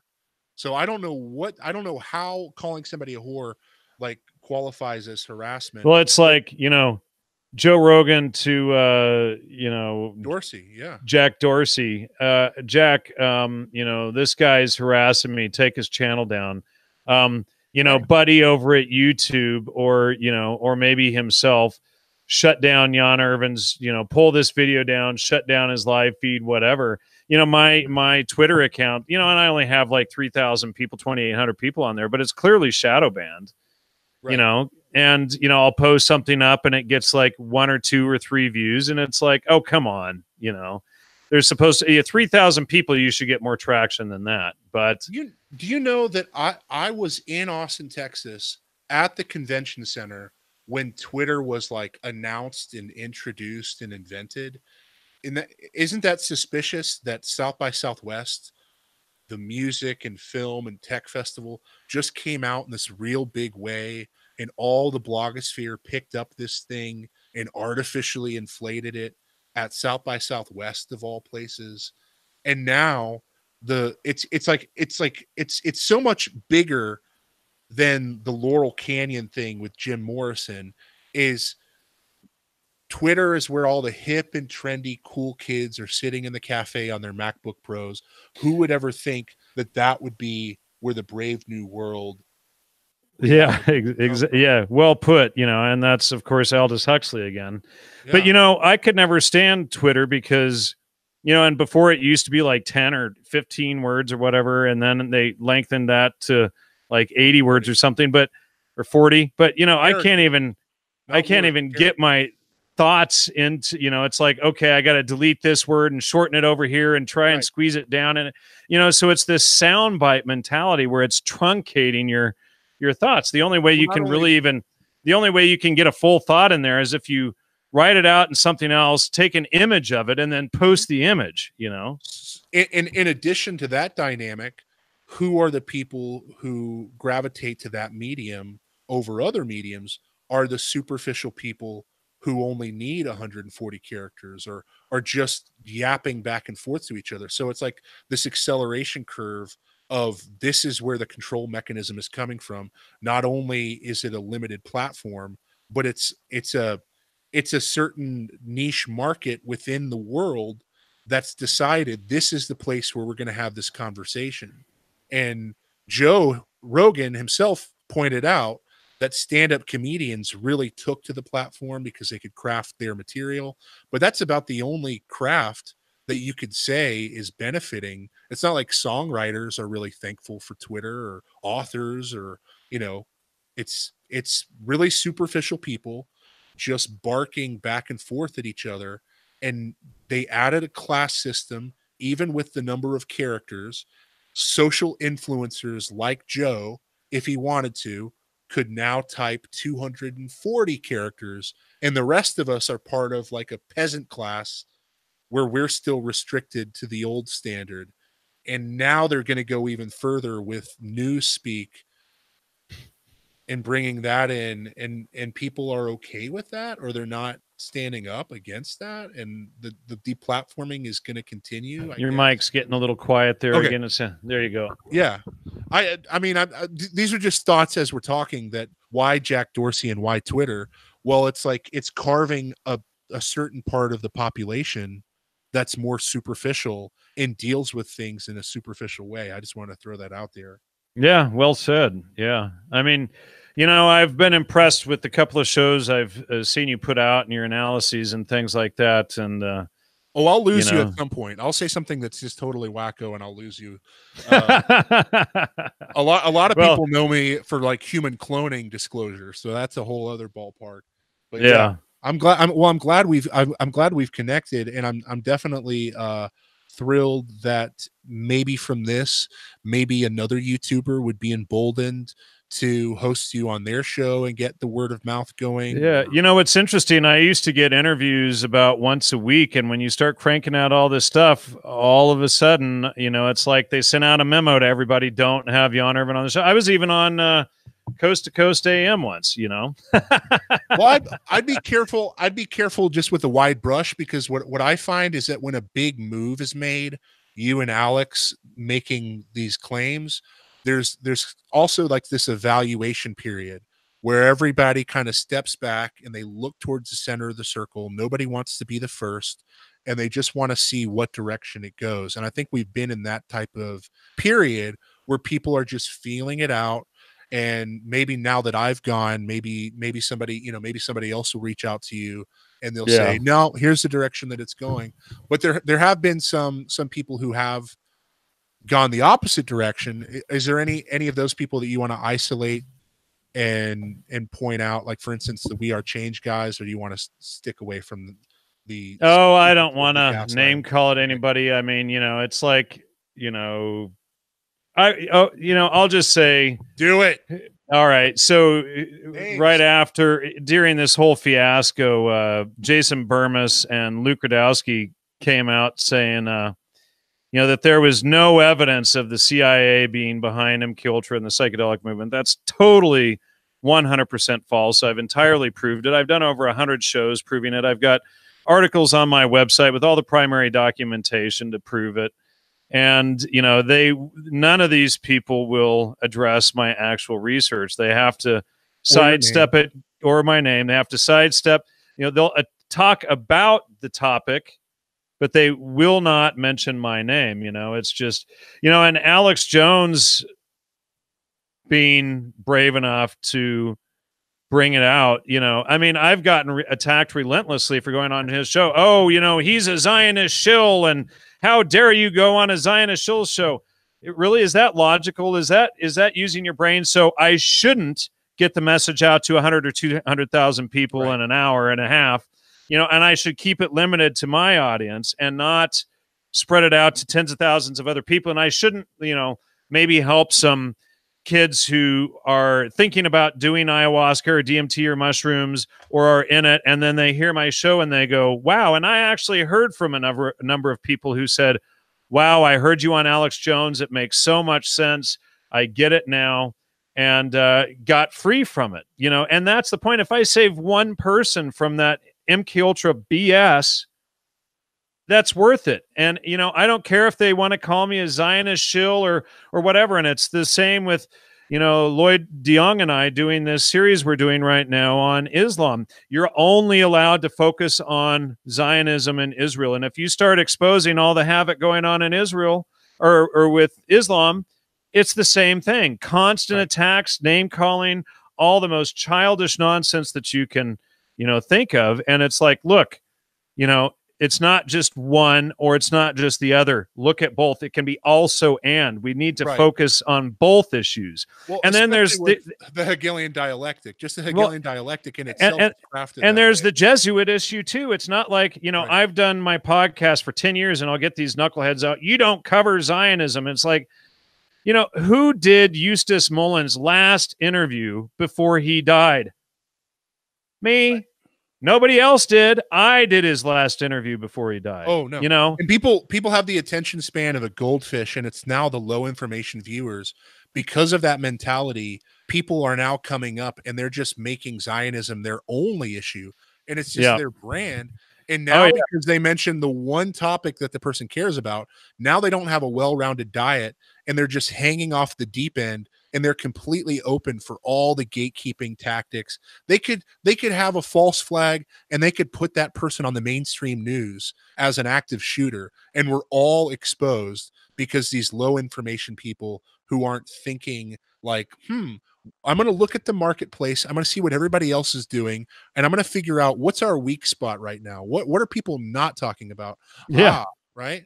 And Alex Jones has become one of those topics. Alex Jones is taboo because for years now, people have fancied that they would be the next Alex Jones, or that they outgrew their master. And now they're not even allowed to talk about Alex Jones favorably, even if he did a complete 180. Which it looks like he did. I mean, he's on the way. He's on the way. He called me up, must have been 5 or 6 weeks ago. And in one phone call, we talked for probably an hour and a half, and he must have apologized to me 20 times in that one call for how he treated me in 2011. And he told me he was into some dark stuff, and he woke up and realized he was in a mess, and, and he apologized to me for how he treated me. And it was like, I'm a Christian. I got to forgive, and, and it's like, these people will post up this Twitter thing or some comment. Jan said he would never go on Alex Jones again. It's like, well, Alex called and apologized. Get over it. And it's like, okay, so he's got one of the largest shows in the world again. Rather than thinking myopically, look at the larger picture. Should I keep my work focused on my audience, or should I grow it to 1,000 or 2,000 or 200 or 300,000 other people, and including all of the national radio stations that rebroadcast it, and the people who contacted me from Albania and from Serbia and from all over Europe and all these different places where they heard this interview. I think I even had somebody contact me from Africa that heard the show. And, and it's like, I shouldn't have reached out to all of those people so that they get this word. I should only focus on the current audience. And the way that they've throttled and suppressed my show since, 2012 or 2013, a lot of people didn't even know I was still doing shows. Yep. You know, and I've been putting out a show almost every week for, over a decade now, Well, they've got the mainstream media out there with the big paint roller, and then the alternative media now is just these tiny little paint brushes. And at the end of the day, like they don't say your name. Nobody's sharing your information, so it's like you don't exist. You go down the memory hole. Talking about Alex Jones behind the scene is probably the most fascinating thing for my audience. Is there any chance? Is there any chance that in the future we could talk more about Alex behind the scenes on any level? Or like, I'm sure people would have questions about Eddie Bravo or just in general, like, I don't know. I don't have anything against Eddie Bravo. He's probably pissed at me now. I mean, I haven't heard from him since I went on Alex's show. I would have to say Joe Rogan put him in a more difficult situation than you. Absolutely. And you try to deperson him. And like when you see somebody losing respect for themselves, that's when I would tip. Well, I don't want to, but every time I see Eddie Bravo, bless his heart, and Eddie and I have had some pretty deep, long conversations, but he's being belittled, and that's not cool. Eddie Bravo's a good guy, but and it's like, oh, he's a conspiracy theorist and all this stuff. You know what? I think it was actually Eustace Mullins. Going back to that interview, I asked Eustace Mullins, what conspiracy theories are true? And his response was, once you get far enough in, all of them. And there's some that may not be, there's some that are cover stories or false flags or whatever. But, when you figure out the angle and the depth, it's like wheat. Wheat seems totally innocuous, but wheat's one of the largest conspiracies out there. You get into Colin Flattery's work, but, that's a massive cover. Get into my work, get into so many people's work. I did 2 shows just really quickly with this guy, Curtis Duncan. And we talk about how they use chemicals to manipulate men and women, to feminize men and masculinize women.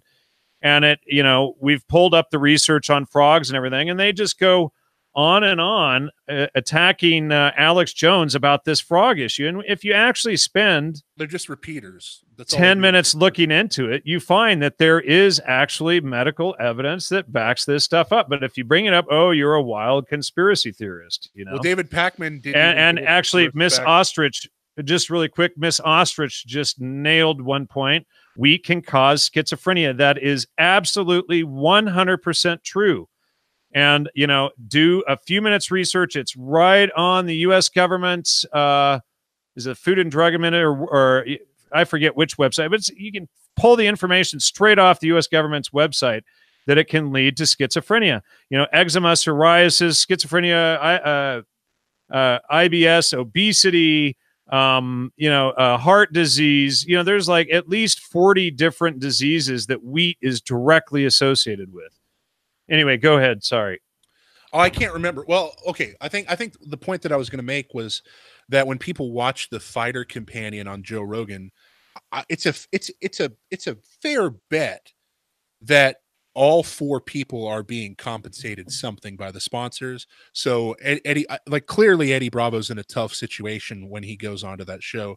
The other thing that you don't have to speak on, but so many people are asking about is, can we get confirmation that Alex was putting pressure, targeting specifically the Marcus family, Aubrey Marcus, and the On It network when he kept saying Austin, Texas, and the CIA operation? Or are you unclear on that?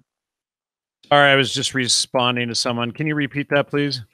Well, Alex was putting pressure on one specific point, and he was threatening Joe about a CIA connection in Austin. And everybody assumes that it's the On It network, and it's got to be the On It network. So as far as I know, Joe is tied to a very large ayahuasca cult that has, and I don't want to get your channel shut down, but apparently has been sued like 20 times for female harassment issues and stuff like this, and had to pay out a bunch of money to keep these issues quiet. But Not just female, as far as I know. But yeah. Yeah. Well, yeah. So, yeah. Well, you know, Alex did allude recently to this on his show. He kind of blurted out something that, you know, about 6 a.m. in a hotel room, and Right. Yeah, you know, that was very.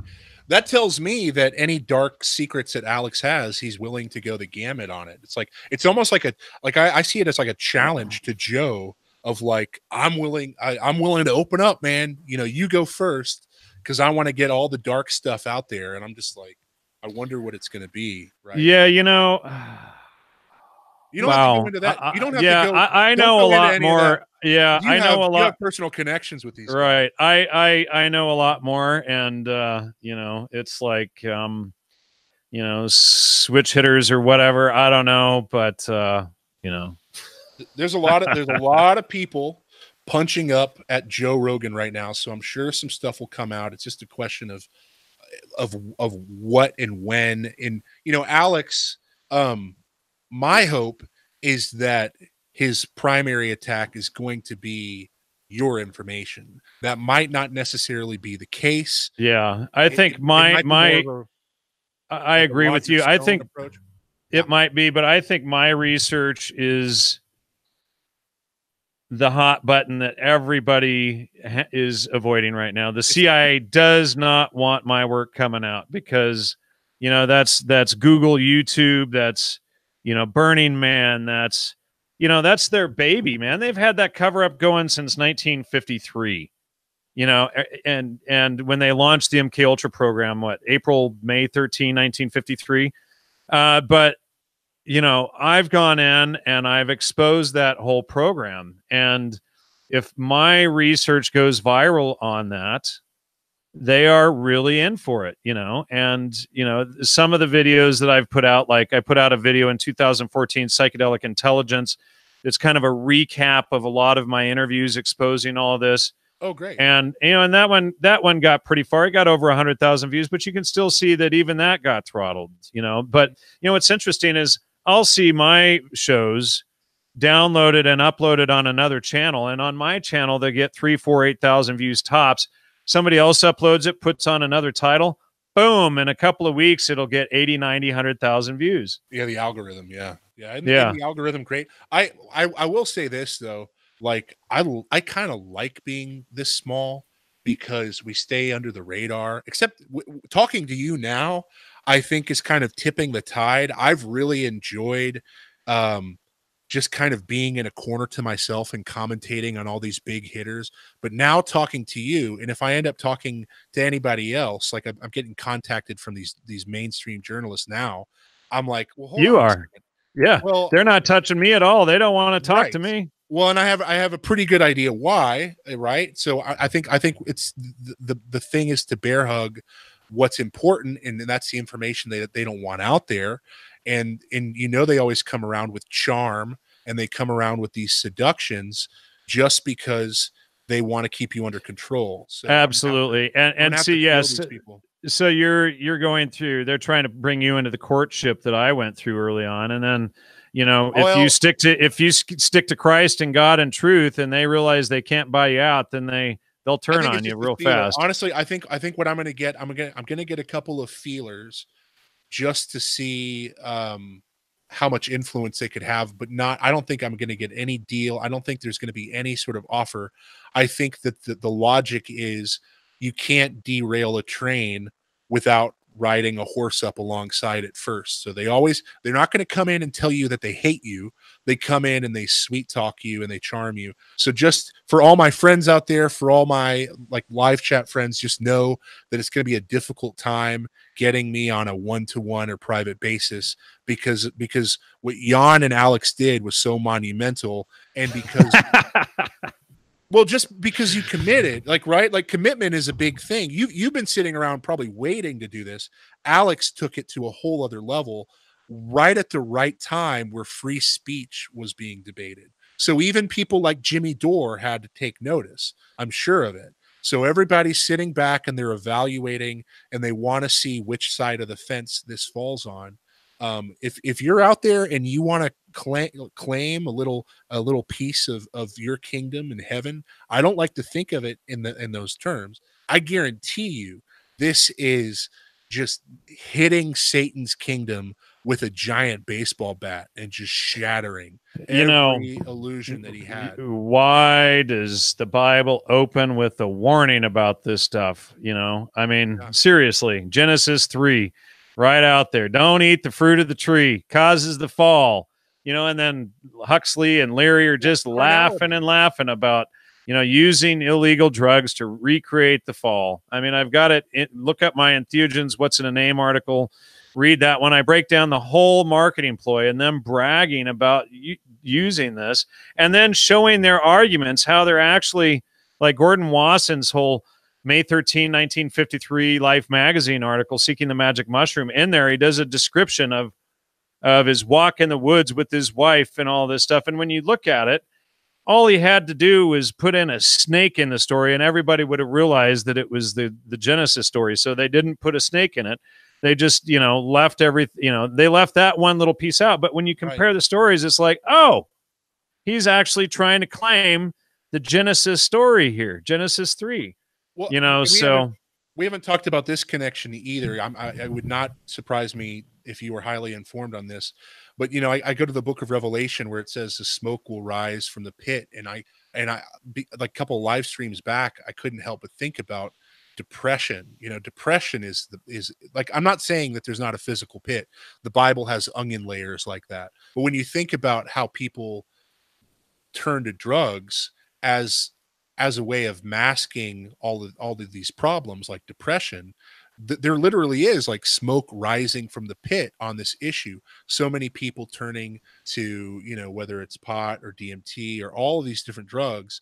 It is from the viewpoint of heaven, smoke rising from the pit, which calls to the actual imagery in the book of Acts with this fortune teller who follows Paul from city to city, crying out, "These are the men of God," until Paul gets sick of her and he casts out a demon.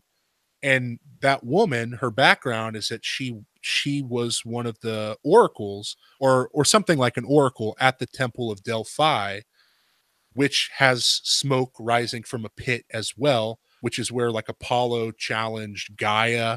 So you've got all of this stuff wrapped up in there, psychic spirits and ayahuasca right there in the book of Acts, and I feel in the book of Revelation, if you go looking for it. Now, when you go to Strong's Concordance, smoke can also mean envy, and then there's also the idea of wormwood. I think wormwood could be the overall bitterness, and it's, used in absinthe too. I just noticed Adam Green pop up in the chat saying, Jan Irvin is, Joe Rogan and Alex Jones's handler. And it's like, no, dude, sorry. Adam, that was lame, dude. Either be a friend or don't be one. It's just an interesting time to pick a fight. I've mentioned his name multiple times, never heard a peep from him. So it's good to know. It just correlates more with what I said, that Jan is in the hot seat right now. Watch for the Coverup games, watch for the smoke, watch for the bitterness trying to mask itself. And people have lifestyles they don't want to let go of. Think about the friendships people have made. Think about the mentors that they've latched onto. They would first have to abandon those friendships, those loyalties to their mentors, before they could ever address the actual connections that you are legitimately exposing. So thank you so much for, I know there's probably some more questions in the chat. I think On It, everybody wanted to know about On It because that was a big thing. Everybody wants to see where this goes moving forward.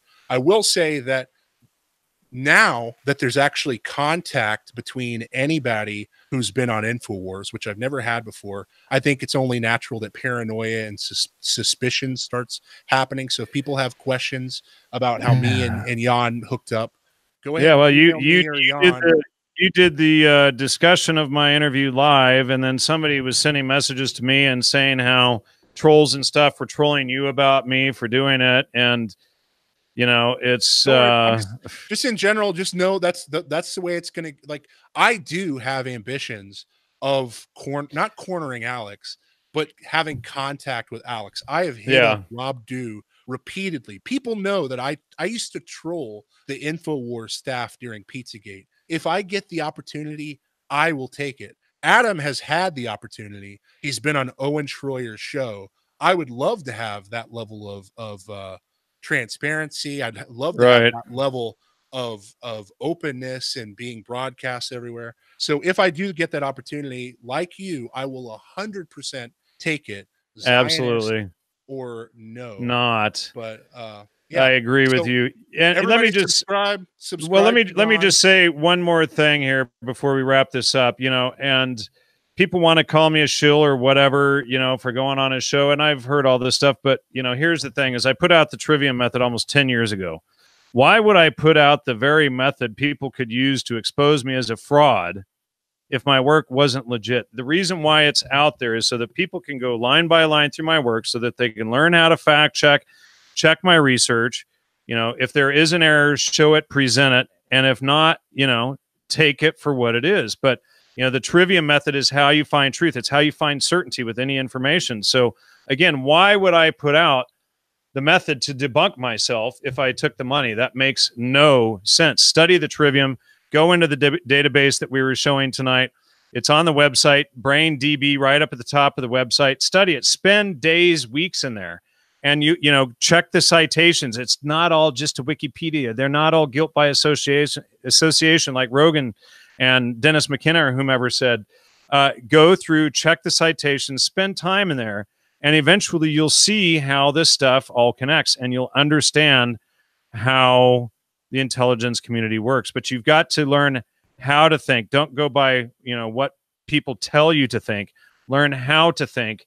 You know, learn how to spot fallacies and lies, learn how to check the primary citations yourself.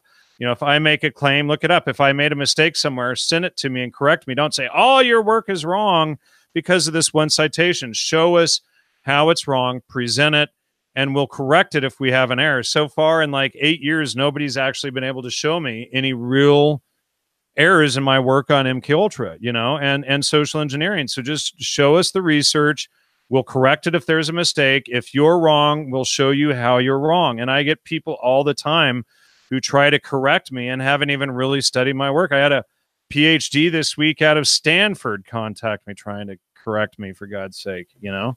Well, and also, if your lifestyle creates this conflict or this bias where you don't want it to be true that the CIA has been pushing in this direction to normalize psychedelics, open with that, start with that, give Jan a starting point and say, look, in the past I was heavy in the mushrooms, I disagree with you about blank. If you just come out swinging and we can just wave it off because your lifestyle choices dictate that you have friends and you're just trying to humiliate us because we're more sober-minded, you're not going to get anywhere. We're in a place where we actually have to parse through where these agencies or where the corporate weed agenda begins and ends, and you're just going to come in the middle of that you know, that conflict. We have to get to the bottom of it. Be open, be honest about your biases, be open about your lifestyle choices. And Jan, these people have been exposing themselves left and right because they can't even get on the same page. Oh, but Jan Irvin says everybody's dirty. Well, but when it comes to should a 12-year-old have access to Joe Rogan's podcast, people can't even say yes or no on that. And that shows where this is a spiritual issue or where there's something a little extra, where the plan to normalize this has so much malice behind it. That's what we have to isolate. Absolutely. With that point, what I want to do really quickly before we part here is I just want to show people on screen where they can find this article series on my website, you know, so that, you know, if you've been doing mushrooms and ayahuasca and DMT and this stuff, and you know, is Jan Irvin full of crap because I've been high and I saw serpents or snakes or gods or, you know, garden gnomes or whatever, that way you can at least go on there, research it, check the citations. All of the citations are provided in the work, and go from there. But let me just show this on screen here so that people can, you know, look this up for themselves, because I really want people to think for themselves and not just take Jan Irvin's word for it. You know, this is about research, and here, let me just share this. It's about looking at the research and knowing the truth for yourself. Hopefully I didn't just freeze the stupid thing. It's not about whisper campaigns and smearing. Did I just freeze mine? Did I just freeze the program? I don't see your desktop, but you are coming in mine. Well, apparently I froze on my side. It's frozen, so it's not going to share a screen right now. So, well, I guess that's a good place to wrap it up. But on the top of on the top menu bar of my website, you'll see top articles. Just click on that. There's 5 articles. I'll post a new one soon, going through the whole MK Ultra. When you start, you'll see I still believed in this stuff. And by the time, you know, I finished writing the last article in 2015, I had completely backed away from the whole thing. So go through it, see my own self-transformation where I was in it. I had to admit I was wrong and, you know, present the research. You know, it's okay to admit you're wrong, laugh it off, say, hey, you got me. And, you know, that way you're not as easily duped, you know, next time they try to trick you. But if you hold on to your beliefs and say, no, Jan Irvin's just an idiot, you know, he's a wacky conspiracy theorist. He says everybody in psychedelics or podcasting is dirty. Therefore, blah, blah, blah, he's crazy. You know, if you believe the trolls out there, you're not going to get it. Look at the research, take it on its own value, study it, check the citations, and, you know, you'll understand it from there, and you can get free from this mind control. Don't be a victim, one more of the millions of victims of MK Ultra. Absolutely. Major, massive MK Ultra. And as Christians, what have we talked about today? We've talked about forgiveness. We've talked about repentance. And why is it that New Agers or esoteric minded people, not esoteric, but you know what I mean, occultists, they can never accept these messages of forgiveness and repentance, which is one of Jesus's main things that he pushed. People can change. So allow people to change, even if it's part of a lifestyle that you're still holding on to. Be open to that fact as a fellow Christian. Jan, thank you so much for doing this, for coming on here. Is it safe to say that we'll at least be talking, at least an email, maybe collaborating in the future? I think we should, you know, I think we should do some follow-up shows if you don't mind. I want to. I absolutely, I think, you know, I got to say, I think you're one of the few honest podcasters out there. I really enjoyed meeting and talking to you tonight. And I can tell you're a good guy. You're one of the good ones. So, you know, it's nice to meet somebody else who's no BS kind of guy. And, you know, I think this has been fruitful. The audience liked it. I think, you know, next time we should try to do it on Zoom or whatever. And hopefully, yeah, we'll figure out the technical. We'll figure out. Right. I think it was crucial for this one that it wasn't going to be announced that we're just going to do it, because they could have gotten their heads together and come up with a game plan. But frankly, I'm okay with the hit pieces on this. I'm okay if people want to remix this and they want to talk over it and they want to smear us, because this needs to be a conversation. And that's why you've seen that they won't mention your name. They won't take this to the mainstream media. So if I'm the one, if I go mainstream, you know, that it's all about to hit the fan. That's the thing. And so, that's really where it's at. So go smear us, you know, put your commentary over this. If you disagree on a minor point, have the conversation, because we need traction on this issue and we can see where it's going in the opposite direction. So everybody, thank you so much for your excellent questions, for everything. Thank you so much for putting Jan's you know, his channel there in the chat. We'll do that one more time as we sign off. And Jan Irvin, it was a pleasure. It was a great honor having you on here. Again, I do think it was historically significant, and the way that the public reacts to this is going to dictate how things like, honestly, how things like Sandy Hook and the Parkland shooting and on and on and on and on and on will go. So thank you very much for doing this. I appreciate it. You're welcome, and likewise. And good night, everyone. Thanks for all the great chats and everything else. Talk to you soon, Jesse. All right. Take care.